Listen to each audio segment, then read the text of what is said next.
Ewan ko, mahilig sila sa gano'n, no? Kapag may mga mainit na issues na pinupukol sa Malacanang, ngayon, pinag-uusapan na naman tungkol yung nangyari kay First Lady.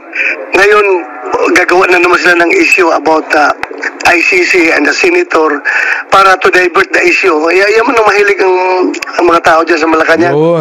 Gagawa ang panibagong issue, kahit na old issue na, rehashed issue, ay kuha nila yung i-recycle nila para lang to divert the people's attention. Yan ang mahilig na lang gawin. Sa aking pagkakatanda, wala naman po tayong na-erase na mga old issues, maliban lang kung ito ay related sa itinatanong sa atin. Sino po ba yung mahilig mag-raise ng old issues na sa ating pagkakatanda ay nagkaroon pa po ng hearing patungkol sa isang pre-operation ng PIDEA na ang taon pa ay 2012? Mga kababayan, nung nahanap ko yung interview, yung actual interview, meron ho ako na pick up.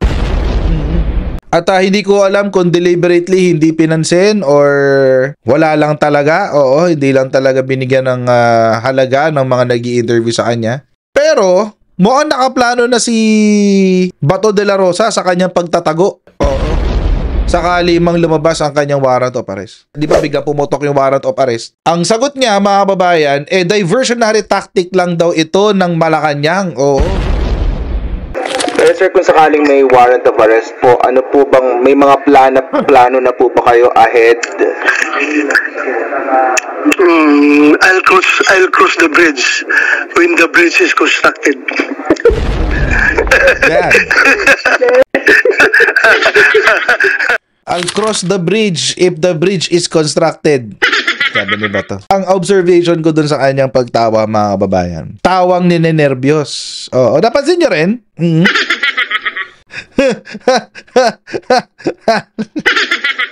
The Philippines may arrest a senator who served as police chief. Kayo po'y pinatutungkulan doon during during then President Duterte's war on drugs. If the International Criminal Court issues a warrant over the campaign that left thousands of suspects dead, yun po.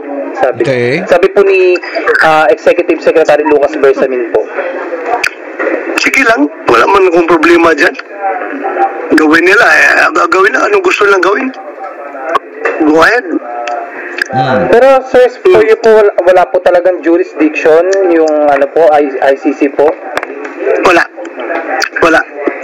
The more na sila mismo ang gobyerno natin mismo ay mag-implement ng isang warrant galing sa isang body na walang jurisdiction over sa ating bansa.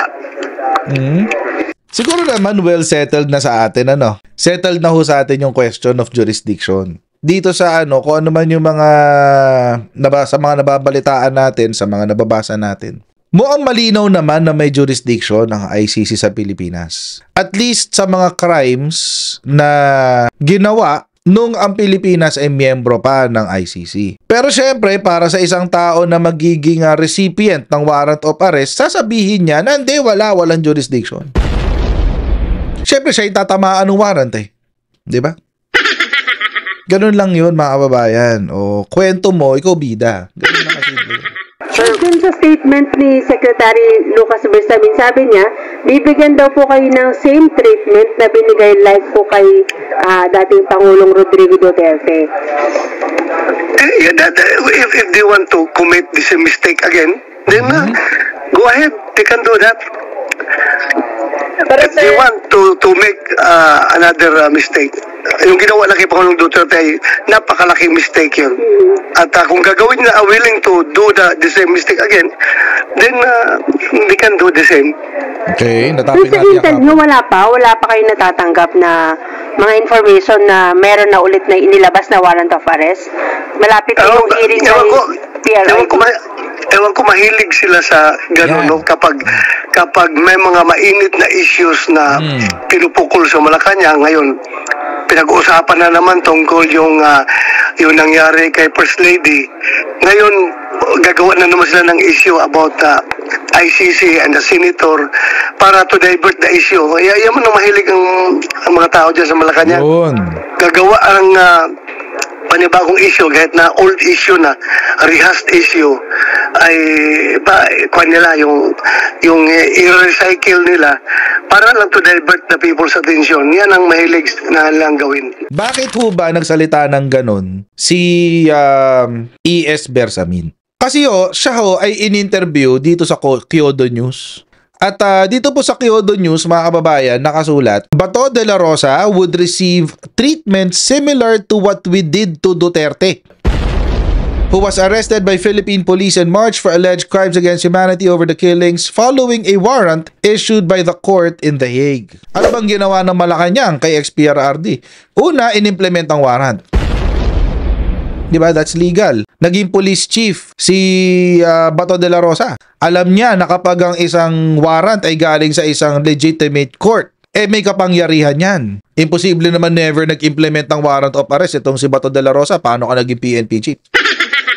Diba? Alam din niya na meron jurisdiction ng ICC sa Pilipinas. Kaya nga pilit nilang dinideny kahit alam nila. Inaresto, binasahan ng sakdal, dinala sa The Hague, diretso. Wala nang no ifs, no buts, no nothing. Wala nang korte-korte. Bakit? Dahil sa international humanitarian law na meron ang Pilipinas. Section 17 ng International Humanitarian Law, nakasulat doon na kapag meron ng lumilitis, pag meron ng international court or tribunal na lumilitis sa kahit anong krimen na nakalista doon sa International Humanitarian Law, ay merong discretion na, take note, may discretion ang Pilipinas na dalhin, isurrender diretso ang tao na nasasakdal doon sa International Tribunal.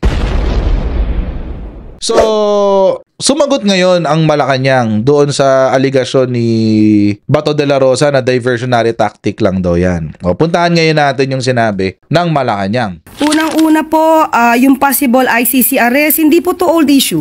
Every now and then, may nadidinig po tayo na maaaring mailabas ang warrant of arrest. At hindi din po issue ang ICC, yung case na pending before the ICC. Sa aking pagkakatanda, wala naman po tayong na-erase na mga old issues, maliban lang kung ito ay related sa itinatanong sa atin. Sino po ba yung mahilig mag-raise ng old issues na sa ating pagkakatanda ay nagkaroon pa po ng hearing patungkol sa isang pre-operation ng PIDEA na ang taon pa ay 2012.